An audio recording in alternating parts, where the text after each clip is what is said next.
नमस्कार मित्रांनो, आज आपण जात आहोत माता वैष्णोदेवीच्या दर्शनासाठी. हे ठिकाण जम्मूमध्ये आहे, हे तुम्हाला माहीत असेलच. पण या ठिकाणी जायचं कसं? या ठिकाणी जायला तुम्हाला दोन मार्गाने तुम्ही जाऊ शकताय. एकदा तुम्ही कोल्हापुरातून पुणे आणि पुण्यातून दिल्ली आणि दिल्लीमधून तुम्ही जम्मूसाठी जाऊ शकताय. जम्मू तावी या ठिकाणी जाण्यापर्यंत तुम्हाला 2,000पर्यंत खर्च येतो. आणि जर तुम्ही स्लीपरनं गेला तर जवळपास 1200-1300पर्यंत तुम्ही पोहोचू शकताय. तुम्हाला जर जायचं असेल तर तुम्हाला ट्रेनचा रूट नक्कीच सांगतो. इथे गेल्यानंतर तुम्ही बाय बसने किंवा प्रायव्हेट कार करून तुम्ही वरती जाऊ शकता. कटराला आपल्याला जायचं आहे. कटरामध्ये पोचल्यानंतर तिथे पास काढावा लागतो. पास काढल्यानंतर सध्या आम्ही आता वरती जात आहोत. मी, माझी आई, आम्ही दोघंही आज कटऱ्यासाठी निघत आहोत. तुम्ही पाहू शकता वाटेत जाता अशा प्रकारचे जे भाविक आहेत हे आपल्याला दिसतातच.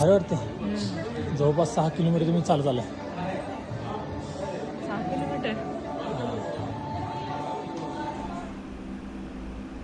आसपासचा हा रम्य परिसर.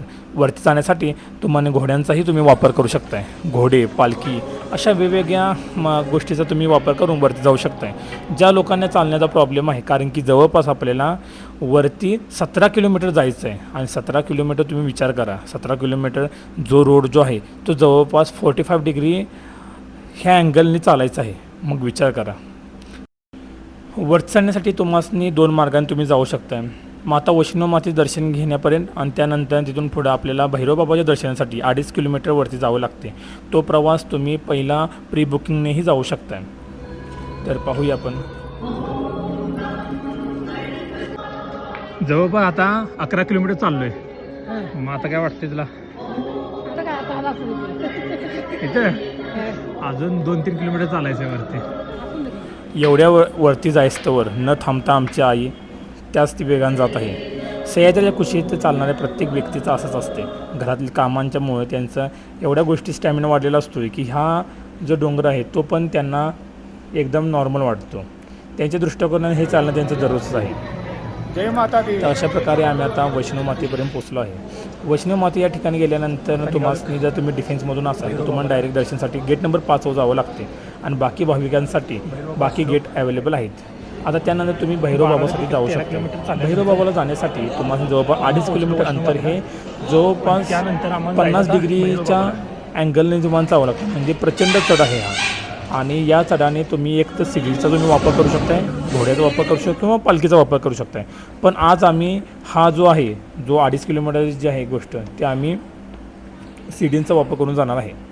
आता स्टार्ट केलं आहे भैरवबाबाला चढायसाठी. 2 किलोमीटर रस्ता पूर्णपणे सिडीचा आहे की तुम्ही बघू शकताय. थंडी एकदम जास्त आहे. जवळपास 4 ते 5 डिग्री आता तापमान चालू आहे. पण कसं आहे की तुम्ही ज्यावेळी चढताय बॉडी एकदम गरम होत्या आणि त्यानंतर मस्त वाटते. पण काही क्षणात टेम्परेचर एकदम थंड करू लागतं तुमच्या बॉडीला. अशा प्रकारे या निसर्गाचा आनंद घेत आम्ही चढायला चालू केली. थांबत पुढे जात आम्ही प्रत्येक शिडीवरतीच पाय टाकत गेलो. थंडीने त्रस्त झालेला सोबत या पायाला जणू की एक वेगळाच आनंद घेत आम्ही जात आहोत. तुम्ही पाहू शकता अशा प्रकारचं उड्डाण खटोली आहेत ज्याचा चार्जेस 250 रुपये पर पर्सन आहे. आणि तुम्ही या ठिकाणी जाऊ शकताय. पण यामध्ये जाण्यात गर्दी जास्त असल्यामुळे तुम्ही त्याच्या लाईनला थांबण्यापर्यंत तुम्ही चालतही वरती पोहोचू शकताय. तर आम्ही निवडला हा चालण्याचा मार्ग जो तुम्ही पाहू शकताय. एकदम शांत वातावरण आहे पण तुम्ही जाताना तुम्ही पूर्णपणे थकून जाल. याबद्दल तुम्हाला जायचा वेळ जर सांगितलं गेलं तर नोव्हेंबरनंतर तुम्ही दिवसाचं जाऊ शकताय. तर तुम्ही मार्च-एप्रिल नंतर तुम्ही संध्याकाळची जायची तयारी ठेवा. आईचं वय आमच्या जवळपास 64 वय आहे आणि तरीही आमच्या आई कोणत्याही प्रकारचा त्रास न दाखवता वरती जात आहे. अजून किती किलोमीटर प्रत्येक पायरी जणू की आपल्याला आठवण करून देत आहे आणि प्रत्येक पायरी जणू की माता राणीची आठवण करून माता राणीला जयघोष करत आहे. सगळ्या गोष्टींनी चढून आम्ही भैरवबाबाचे दर्शन केले. या ठिकाणी मोबाईल अलाव नसल्यामुळे सर्व गोष्टी तुम्हाला दाखवता येत नाहीत. पण तुम्ही पाहू शकताय किती उंच हा भाग आहे.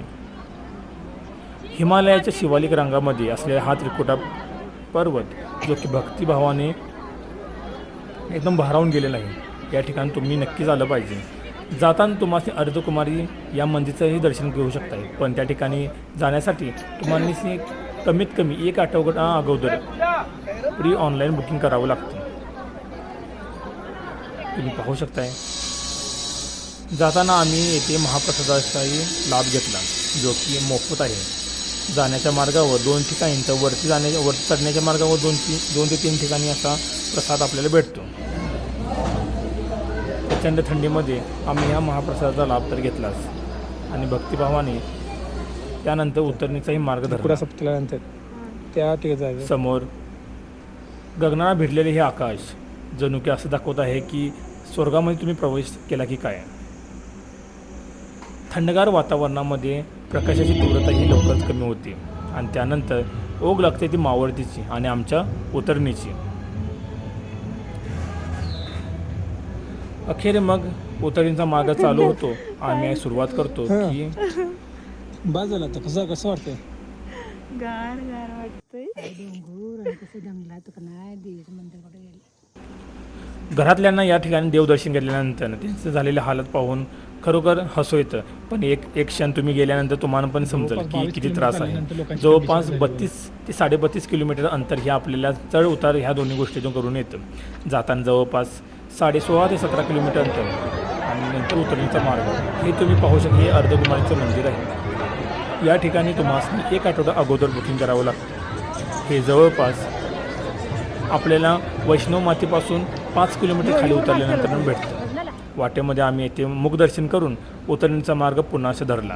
तुम्ही पाहू शकताय एकदम अंधारमय झालेले हे वातावरण आणि जम्मूच्या कटरामध्ये ही लाईट. आमच्या सर्वांचे हाल ते एकदम बेकार झाले होते. उतरणीचा मार्गही आम्ही पायीच निवडला. जाताना घोड्यांचा मार्ग कधीही निवडू नये, कारण की घोड्यांच्या पाठीवर बसताना या उतरणीवर पोटावर मोठ्या प्रमाणात प्रेशर होते. जाताना तुम्हाला असे नगाड्याचाही आवाज भेटेल आणि त्यानंतर झालेली पायांची अवस्था ही हास्यास्पद आहे. पण तिथे गेल्यावर तुम्हाला नक्की समजेल की काय काय होते. वैष्णव माझे दर्शन घेणे म्हणजे एक जणू की स्वर्गात गेल्यासारखं आहे. आणि या ठिकाणी गेल्यानंतर तुम्ही दर्शन तर घेतलंच पाहिजे, पण हा अनुभव जो आहे तो पायी तुम्ही पूर्ण केला पाहिजे. आणि पुन्हा आमची 64 वर्षाची आई जी की कोणत्याही गोष्टीच्या तुलना न करता पुढे जात आहे. मित्रांनो, अशा प्रकारचा आमचा हा वैष्णव माझा प्रवास संपला. तुम्ही कमेंट नक्की करा. तुम्हाला सर्व गोष्टी सर्व लोकेशन पाठवतो.